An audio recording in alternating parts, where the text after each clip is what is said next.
I'm Sabrina Kaestle. I'm an audiologist, and I'll be giving you some advice today as parents of preschoolers, things to look out for and things to do or not to do in that age group. First of all, a lot of parents may be concerned about hygiene of their children and whether or not they should clean their ears, use Q-tips and things like that. We recommend absolutely do not use Q-tips to clean a child's ear. When you do see your pediatrician for your regular checkups, if you're concerned about it, ask your pediatrician if they see any wax buildup in the ear canal and if there's any concern for that. If there is, then you want to have it professionally removed.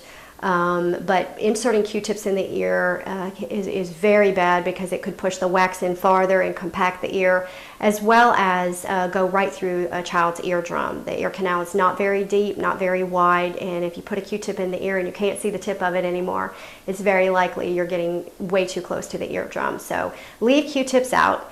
And just try to wash their ears in the bath with a washcloth, and that should be good enough. In the ear, but not down in the canal, and have any of it professionally removed by an audiologist or an ear, nose, and throat physician. The other thing I want to talk to you about is hearing loss and hearing protection for children of that age group.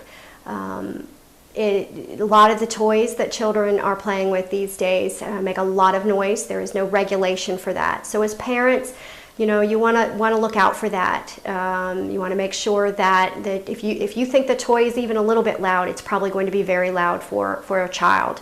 So make sure not to expose them to too much noise or sound in general that's even a little bit loud on a daily basis. Because hearing loss is permanent, and most hearing losses, especially noise-induced hearing losses, are permanent sensorineural losses that there is no cure for right now. Amplification is the only thing you can do to treat hearing loss, so you want to prevent it, especially at this age group.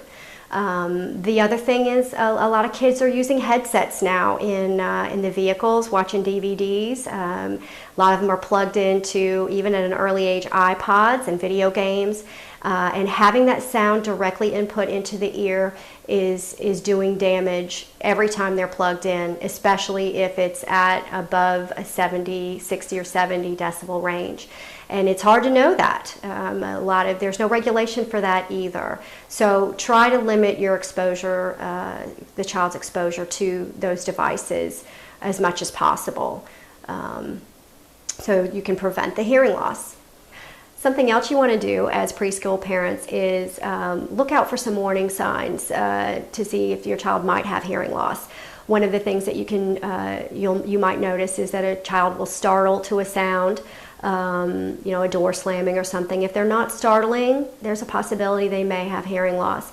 If your child is not speaking by 2 years of age, or at least uttering some sounds early on, 6 months of age on up, to at least utter some sounds or try to repeat some sounds, mama, dad, about 18 months. If they're not doing any of that, especially by the age of 2, you really want to have a hearing screening to make sure that they don't have hearing loss. So if there's anything or anything else, speech, if they may be diagnosed with some type of learning disability or something, always have the hearing screening first to rule that out, to make sure that the child doesn't have hearing loss. And those are some things that you can look out for. Make sure they were tested by an audiologist.